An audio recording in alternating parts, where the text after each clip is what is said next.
KSL News at 4 starts now. Good afternoon. An 18-year-old faces potential homicide charges, automobile homicide, and DUI charges after a crash in remote Tooele County killed a passenger. News specialist Andrew Adams spoke to investigators. Andrew.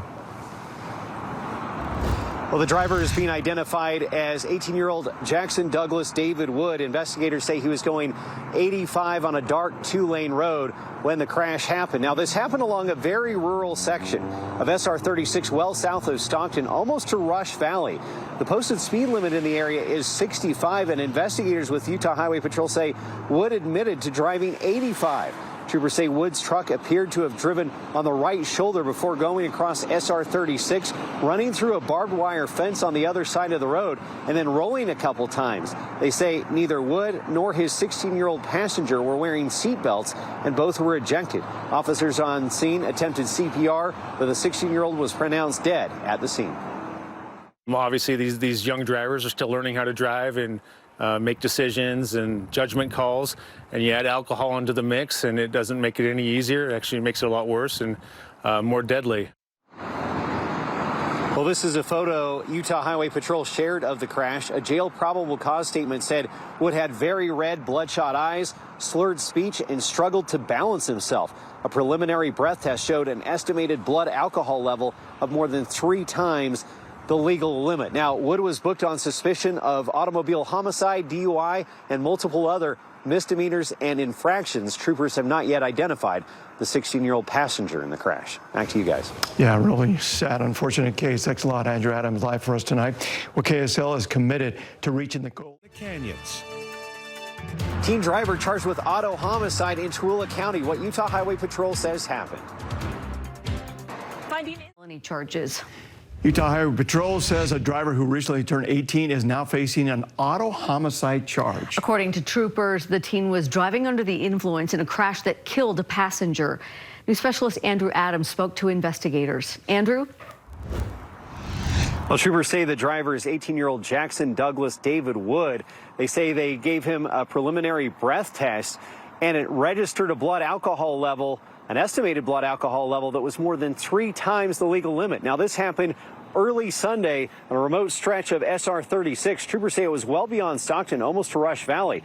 According to investigators, Wood admitted to driving 85 and a 65 when it appears his truck went from the right shoulder across SR 36 and through a barbed wire fence before rolling a couple times.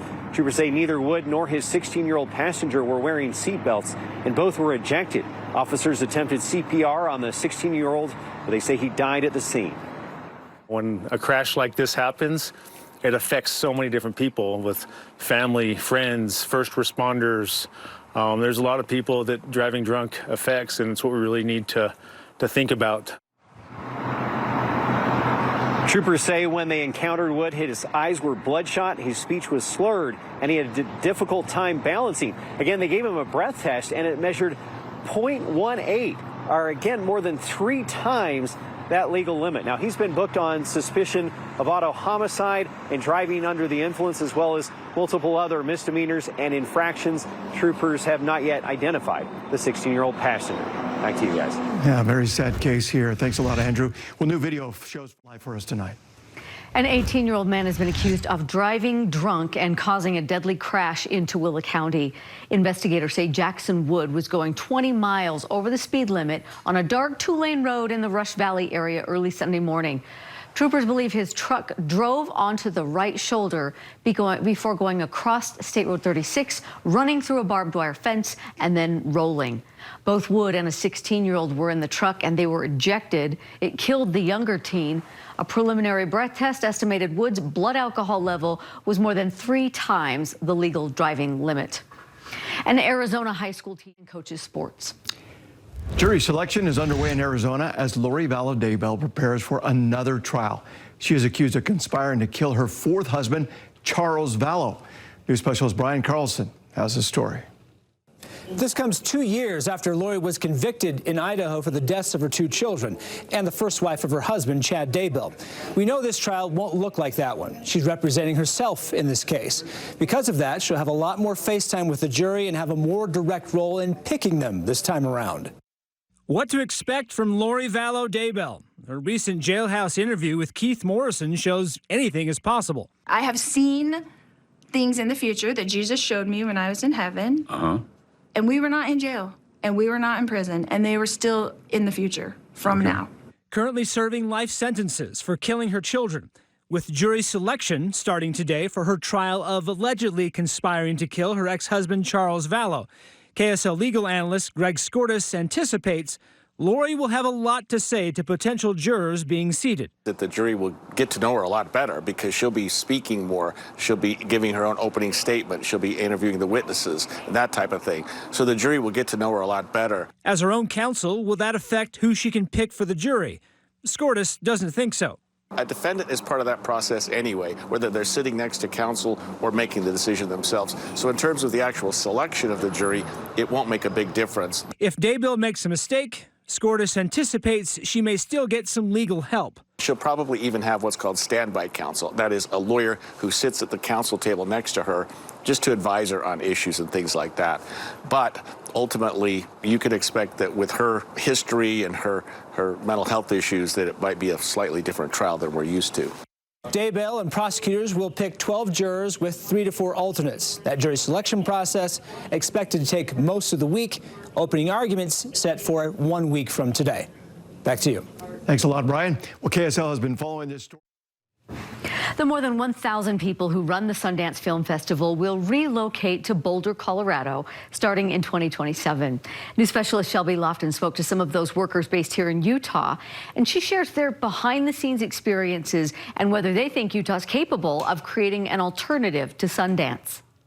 I mean, there was one year I saw 28 films. For 10 days in winter, people from around the world descend upon Park City for the Sundance Film Festival, including native New Yorker Hillary Ryder Azzaretti. And this opportunity came to my attention where I could come to Park City for 3 months and work in PR for the Sundance Festival. 24 years later, she's built a life and launched her own company in Utah, all thanks to Sundance. I loved Napoleon Dynamite and Blair Witch Project.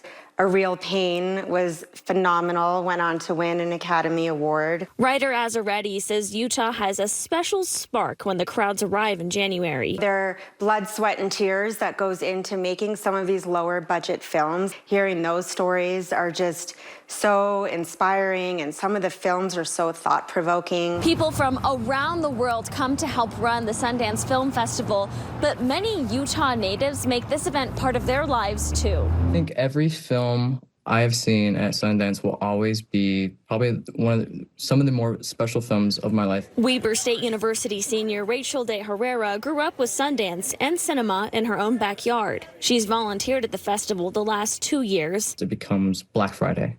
You have all this lead up to everything happening and coming in, and everybody has to be on point, and who knows where this, that. She hopes Utah can find a way to fill the void when Sundance ends its run here. We have to keep in mind why this festival meant so much to people in the first place and try to recapture that. Writer Azzaretti hopes the support for independent film carries on. I think it has to be organic, the way Sundance was when they started showing films in people's garages back in the day.